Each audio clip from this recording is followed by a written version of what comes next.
Buenas, quien no me conozca, mi nombre es Rubén Andrades, soy historiador del arte, soy fundador y director de Guía Arte Sevilla.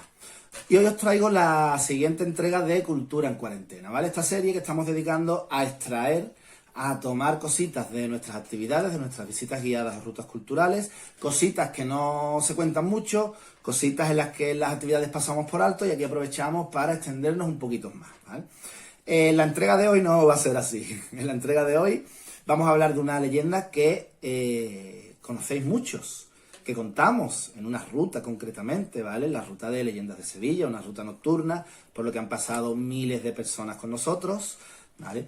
Pero ¿por qué vamos a contar algo que ya contamos en la ruta? Rompiendo, ¿no?, lo que llevamos haciendo de Cultura en Cuarentena.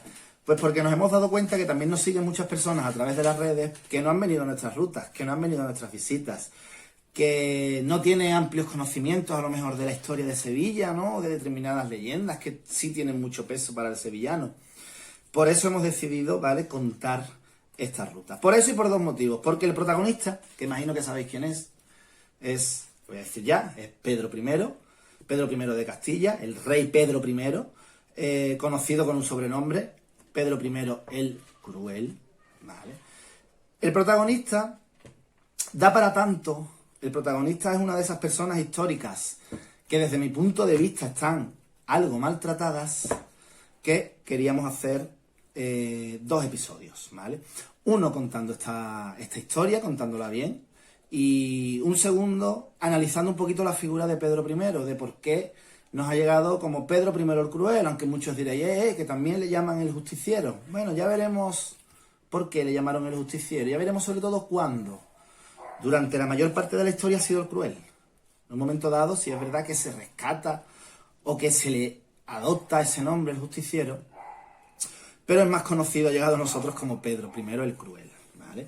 Y a mí también me parece un personaje un poquito maltratado, en el que tendemos a pasar muy por alto, a explicar de una manera rápida, ¿vale? Una de esas maneras rápidas es que era un señor que tuvo muchos líos de faldas, y eso parece ser cierto, ¿no? Tuvo una vida amorosa bastante activa, ¿vale? Pero os pongo un poquito en antecedentes, aunque nos vamos a extender mucho más en el segundo vídeo sobre Pedro I, ¿vale? Sí, os quiero poner en antecedentes sobre Pedro I. Básicamente Pedro I, desde que sube al trono, tiene una guerra con su hermano Enrique de Trastámara, ¿vale? Hermanastro o hermano bastardo, como prefiráis. La mayor parte de los nobles, casi todos los nobles, apoyan a su hermano, ¿vale? Casi todos los nobles apoyan a su hermano. La familia que capitalizaba ese apoyo hacia Enrique de Trastámara era la familia de los Guzmanes. A los que seáis de la zona también de Tarifa o de la zona de Cádiz, aquello de Guzmán el Bueno sonará, Alonso Pérez de Guzmán. ¿No? Estamos hablando de esa misma familia nobiliaria, ¿vale? De los Guzmanes. Entonces, los Guzmanes eran también rivales de Pedro I, también por motivos personales, que extenderemos un poquito más en el segundo vídeo, ¿vale? Entonces, teniendo ya este contexto, ¿no?, sabemos que en Sevilla hay una calle que se llama Cabeza del Rey Don Pedro. Justo muy cerquita, además, está la calle Candilejo. Ambos nombres de estas calles nos hablan de una misma historia, ¿no? Y ya teniendo pues el perfil más o menos de Pedro I, esa calle que se llama Cabeza del Rey Don Pedro, calle Candilejo muy cerquita, paso a narraros la historia, ¿no? Pues sí, tenía muchos amores, tenía muchos amoríos, Pedro I. Dicen que una noche salía del Alcázar para encontrarse con alguno de sus amantes, y dice que en la zona de Cuatro Cantos, tiene que ser donde se crucen cuatro calles, en un mismo lugar donde se crucen cuatro calles, que en la zona de Cuatro Cantos se encontró con un señor de la familia de los Guzmanes, ¿vale? Era de noche, no había nadie en la calle, se encontraron frente a frente y entablaron una pelea, una disputa. Motivada por el ruido, una mujer que vivía en la zona quiso encender un candil para ver qué es lo que pasaba, un candil, una luz, una vela, una lámpara de aceite, como queráis, ¿vale? Un candil, para asomarse a la ventana y verlo. Al parecer esta mujer, una mujer mayor, se puso bastante nerviosa y se le cayó el candil al suelo.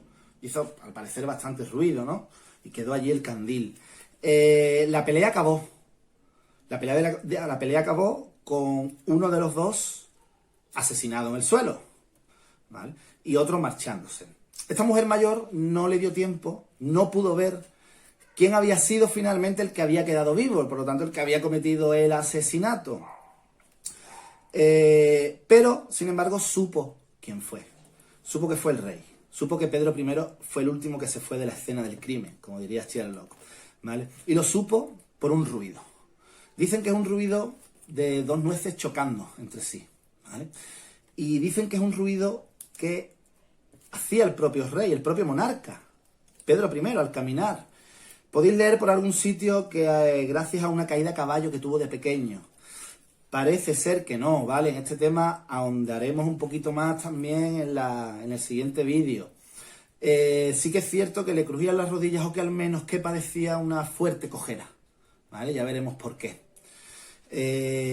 La cosa es que supo, porque ese era un sonido muy habitual que hacía el rey por las noches. Yo siempre digo que es que los vecinos en la zona estarían acostumbrados, ¿no? Que estarían de noche durmiendo en silencio y escucharían clac, clac, clac, clac, clac, clac, y le decía el marido a la mujer, mira, ahí va el rey.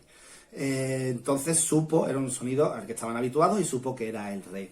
A la mañana siguiente encuentran el cuerpo, ¿vale? La familia de los Guzmán encuentra el cuerpo y se presentan en el palacio de Pedro I, se presentan en el Alcázar, exigiendo justicia, ojo, no porque supieran que Pedro I había sido el asesino, sino porque se temían que siendo un Guzmán el asesinado, Pedro I no iba a realizar ni siquiera ni una pequeña investigación para saber quién era el asesino, ¿vale? Pero Pedro I le dijo que no se preocuparan, les prometió una investigación bastante profunda y que darían con el asesino y que él se comprometía a cuando dieran con el asesino poner la cabeza del asesino allí donde cometió el asesinato, ¿vale? Ellos aceptaron. Durante la investigación se dio con esta mujer mayor no quería testificar, no quería declarar, ¿vale? El rey le dijo que no le importaba, que no le pasaba nada, que no iba a tener ningún problema y bueno, depende de la fuente que leamos, ¿no? Las más teatrales dicen que se llevó al rey a una habitación o el rey se la llevó a ella y lo puso delante de un espejo y le dijo, mira, ahí tienes el asesino, ¿vale? La cosa es que le dijo que sabía que él era el asesino. El rey comunicó a los Guzmanes automáticamente que sabía quién era el asesino y que en unas semanas llevaría la cabeza del asesino allí al lugar donde cometió el crimen. Pasaron las semanas y el rey mandó colocar una caja de madera cerrada, diciendo que allí estaba la cabeza del asesino. Esa caja no se podía abrir hasta que el rey falleciera, bajo pena de muerte, ¿vale? Esa fue la condición que puso el monarca Pedro I, que no se podía abrir la caja. Cuando él falleciera, que fueran a abrirla si quisieran, ¿vale? Yo imagino que los Guzmanes protestarían, ¿no? Oye, queremos abrir la caja, queremos saber quién es el asesino de nuestro familiar. Pero el rey se excusó, y se excusó bien. Al parecer diciendo que es que dentro de esa caja, la cabeza que había era de un noble de una familia importante de Sevilla, y que si ellos sabían quién era, se iban a querer venganza, y se iba a crear un clima de guerra nobiliaria en Sevilla y él no estaba dispuesto a permitirlo, ¿vale? Así que los Guzmanes pues aceptaron esta condición del monarca. Pasó el tiempo, el monarca falleció en 1369 exactamente, en Montiel. Daremos más detalles de su fallecimiento en el próximo vídeo sobre Pedro I. Pero yo imagino además que los Guzmanes lo primero que harían serían ir a ver la caja para ver quién era el asesino de su familiar, ¿no? Abrieron la caja y se encontraron pues la cabeza del rey Pedro I, ¿vale? Pero en forma de escultura, ¿vale? Escultóricamente. Vemos como el rey cumple su palabra, ¿no? Coloca la cabeza del asesino, ¿vale? Una pequeña argucia, una pequeña artimaña, pero es fiel a su palabra, ya que él dijo que iba a colocar la cabeza del asesino. Esta historia acaba aquí, ¿no? Pero si, bueno, esta historia o leyenda, ahora vemos un poquito. Pero si queréis algún dato más, ¿no? Si pasáis por la calle Cabeza del Rey Don Pedro, cuando podamos salir, ¿vale? Justo donde se cruza con la calle Candilejo, justo donde se cruza, hay una pequeña ventana, y de esa ventana, a través de una cadena, una cuerda, hay colgado un pequeño candil, ¿vale? Eso quiere decir que la persona o la familia que vivan allí en esa casa, en ese piso, conocen esta historia y, bajo nuestro punto de vista, el colgar ese objeto que hace la historia, incluso más visible, ¿no? Es una manera de enriquecer el patrimonio de esta ciudad, ¿vale? A nosotros nos parece un acierto. Nosotros siempre lo mostramos cuando acabamos la visita, cuando acabamos la ruta, ¿vale? Después, ¿cuál es la fuente principal para hablar de esta historia? La fuente principal, la que usa la mayoría de las personas, ¿vale? Pues es la que usamos normalmente si queremos buscar algunas leyendas, ¿no? Algunas leyendas sobre Sevilla. Es este libro, ¿vale? Muy conocido, de un autor muy conocido, José María de Mena. Os doy un apunte sobre el autor. Yo tengo varios compañeros, ¿no?, que critican mucho a este autor. Un autor recientemente fallecido, hace pues cosa de un año así.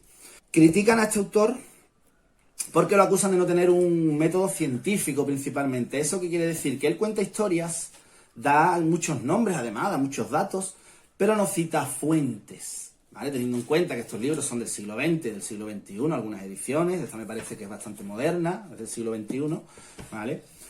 No cita fuentes, entonces no es un método científico de escritura histórica, ¿vale?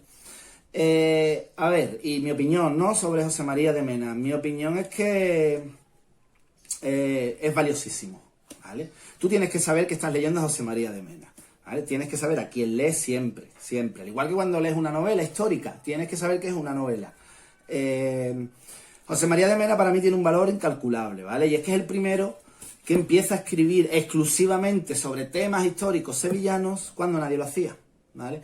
Hoy en día, yo suelo decir que se escribe demasiado sobre Sevilla, ¿vale? Demasiado, mucho, muchísimo. Ya no en libros publicados, sino en la maravillosa internet, que es maravilloso, pero te encuentras con 800, tropecientos blogs, páginas web, donde te cuentan una historia, y te la cuentan con errores muchas veces, porque son historias que copian de otro blog, que a su vez han copiado de otro, y el error pues se multiplica dependiendo de las veces que se copie, ¿no?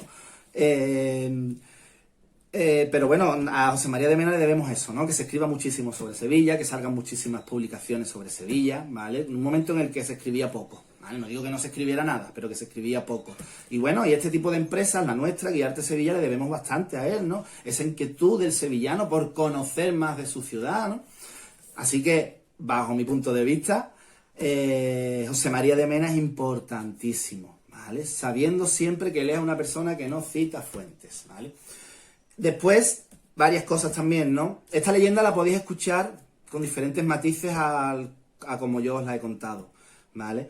Hay alguna versión, me parece que es aquí, yo ya no recuerdo si me parece, sí, creo que es en esta versión en la que José María de Mena dice que es que el monarca Pedro I ya quería matar a este familiar de los Guzmanes antes, y entonces él sabía que se lo podía encontrar una determinada noche, no es que saliera para encontrarse con un amante, sino que él lo preparó todo para asesinarlo, ¿vale? Matices, ¿vale? El grueso de la historia normalmente es el mismo. No me atreveré yo a decir cuál es la exacta, ya que estamos hablando de una prácticamente leyenda.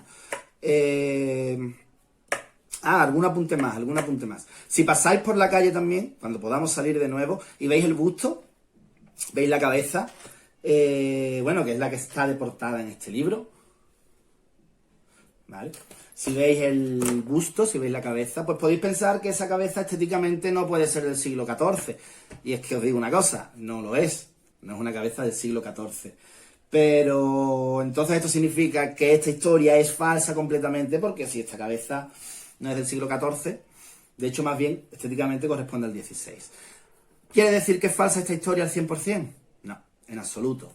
¿Por qué? Porque hay una cabeza que, según algunos textos, parece que es la original, ¿vale? Según algunos textos, según algún cronista, parece que es la original. ¿La tenemos esa cabeza? La tenemos, sabemos dónde está localizada en Casa de Pilatos. Cuando vayáis a Casa de Pilatos, ¿vale? Nosotros hacemos una visita guiada también de forma exclusiva, no la programamos, la hacemos de forma privada para grupos grandes, pequeños, ¿vale? Si vais pues en las caballerizas, vais a encontrar pues eso, una cabeza. Y además es una cabeza, es un busto, no es una escultura de medio cuerpo, ¿vale? Al parecer esta imagen la vio un descendiente de Pedro I, ¿vale? Propietario de la casa Pilatos por entonces, por el siglo XVI, y la quiso tener en su casa, ¿vale? Y mandó realizar esta copia, ¿vale? Así que es la historia por la que la verdadera de Pilatos, la verdadera está en Pilatos, y esta es una copia del 16, ¿vale? Es un busto, es un retrato de medio cuerpo del 16. Volviendo a las fuentes, ¿vale? Para terminar, ya que estamos alargando un poquito más de lo que nos gusta realmente, ¿no? Pero bueno, siempre tenemos muchas cosas que contar. Las fuentes para esta historia. Bueno, esta historia era muy famosa. Parece ser que en época muy cercana, muy próxima, cuando supuestamente se sucede. Y es que, fijaros, estamos hablando de un hecho sucedido posiblemente en los años 60 del siglo XIV. ¿Vale? Posiblemente. Y ya hay fuentes en el siglo XV que lo mencionan. ¿Vale? Yo os voy a citar también otra del siglo XVI muy famosa, que es Los Anales, de Ortiz de Zúñiga. Es la historia que más literatura, que más bibliografía ha provocado sobre Pedro I. Seguro que conocéis otras leyendas, porque hay muchísimas, ¿no?, alrededor de la figura de Pedro I. Muchas inventadas totalmente, ¿vale? Otras muy cerquita de la realidad. Otra de las obras en las que sale, también os lo voy a comentar, porque lo tenemos nosotros en PDF, y se llama Una antigualla de Sevilla. El autor es Ángel de Saavedra, el duque de Rivas, ¿vale? Y es cortita, narradas en verso. Y lo podéis escribir mediante correo, WhatsApp, como queráis, ¿vale? Mensajes de Facebook, normalmente lo atendemos. Más ahora que tenemos más tiempo para ver los mensajes que nos escribís, ¿vale? Nada más de nuestra parte. Espero, por supuesto, que si ya conocíais esta historia, que os haya aportado algo nuevo, que os haya gustado nuestra manera de transmitirla, y si no, espero que os haya gustado, ¿vale? Nos hemos alargado un poquito. No sé si estamos cerca ya de los 20 minutos. Pero bueno, tampoco pasa nada, ¿no? En esta vais a tener un poquito más de distracción. Bueno, nos vemos en el próximo vídeo. Un besito y cuidaros mucho.